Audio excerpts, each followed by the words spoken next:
ఉషా,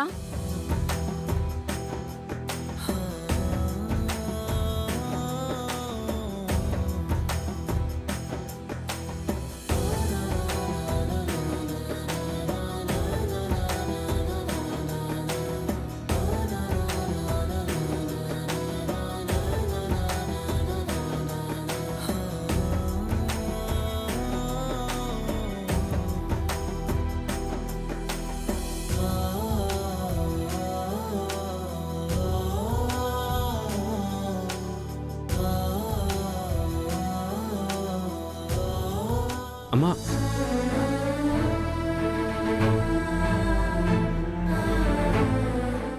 ఏడవద్దమ్మా. ఏడవకుండా ఏం చేయనురా? నేను ఇలాంటి పరిస్థితుల్లో చూస్తానని కరలా కూడా అనుకోలేదురా.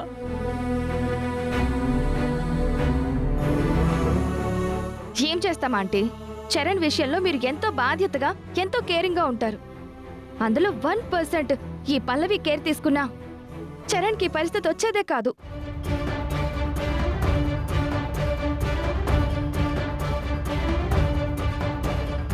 అవును, అంతా ఈ రాక్షసి వల్లే జరిగింది. నా కొడుకును పొట్టన పెట్టుకునేంత వరకు నిద్రపోయేలాగా లేదు. ఇంకా ఏం చేద్దామనొచ్చో ఇంట్లోకి? నా కొడుకుని చంపేద్దామనుకుంటున్నావా? సుమలత, ఏంటసలు పల్లవేదో కావాలని తప్పు చేసినట్టు హాస్పిటల్ దగ్గర నుంచి ఓ అని తెగ దెప్పి పొడి చేస్తున్నావు.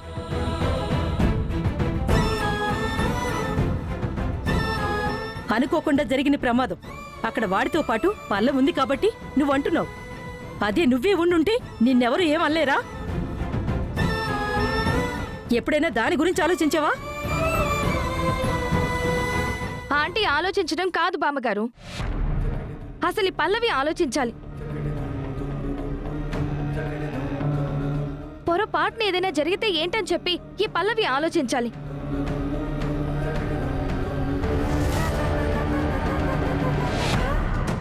ఏం ఆలోచించకుండా ఓ ఎగదోసి కబడ్డీ కబడ్డీ అంటూ చరణ్ని రెచ్చగొట్టి మరీ ఇంతవరకు తీసుకొచ్చింది. అవును, వాడు కబడ్డీ కాంపిటీషన్లో ఛాంపియన్ అయితే వదినకు నెత్తి మీద కిరీటం పెడతారు కదా, అందుకోసమే వాడిని రెచ్చగొట్టింది. వాడు చిన్నప్పటి నుంచి కబడ్డీలో ఆడాలని వాడి కలని నెరవేర్చుకోవాలని వదినకి ఆనందం కలుగుతుంది కదా, అందుకు రెచ్చగొట్టింది.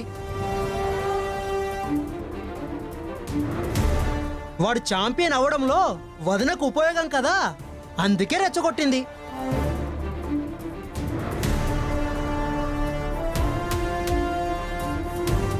ఎన్నోసార్లు ఎన్నో ప్రమాదాల నుంచి వదినే కాపాడింది. అప్పుడు మీరెవ్వరూ ఏమీ మాట్లాడలేదు. తన ప్రమేయం లేకుండానే జరిగిన దానికి మాత్రం తనని దోషించేస్తూ ఇష్టం వచ్చినట్టు మాట్లాడుతున్నారు. ఏంట్రా ఇష్టం వచ్చినట్టు మాట్లాడుతున్నావు? కన్న బిడ్డకి ఇలా జరిగితే తల్లి పడే బాధ నీకేం తెలుసురా?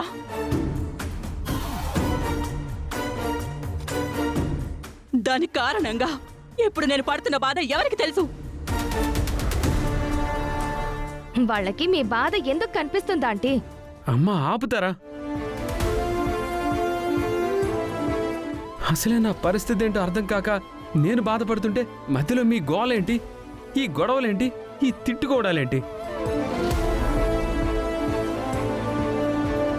యాక్సిడెంట్ జరిగింది నాకే కదా, కాలిపోతే పోయాయి నావే కదా. ఆ బాధ ఏదో నేనే పడతాను. నా కోసం నువ్వు పల్లవిని నిందించడం, బామ్మ వాళ్ళు నిన్ననడం, ఇదంతా అనవసరం. అయిపోయిందేదో అయిపోయింది, వదిలేసేయండి.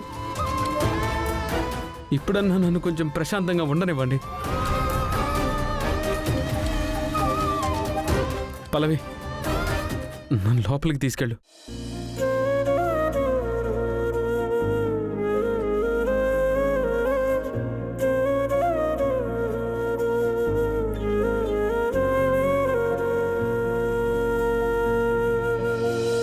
కదిలే కాలముతో అడుగులు కలుపుకొని పయనం సాగించు మరచి గతమునిక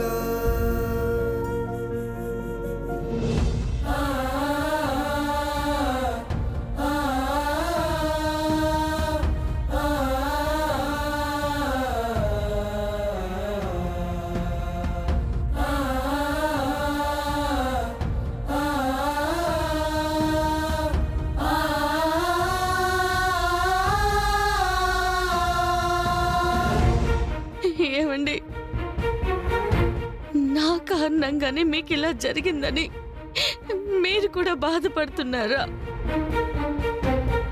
చెప్పండి. స్పాట్లో ఏం జరిగిందో నాకు తెలుసు. అమ్మ వాళ్ళకి తెలియదు కాబట్టి అలా మాట్లాడుతున్నారు.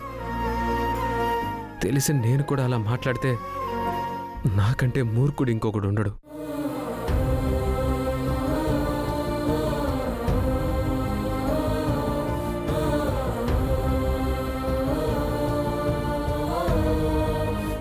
ఏంటంటే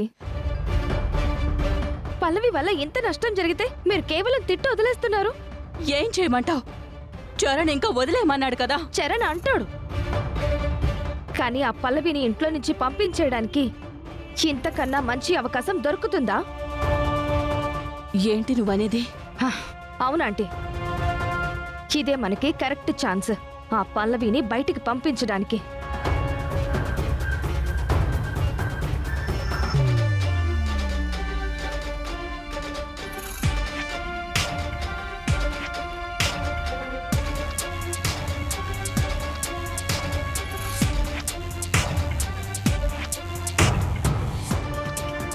ఇది నాకు తెలిసి ఖచ్చితంగా వర్కౌట్ అవుతుందంటే.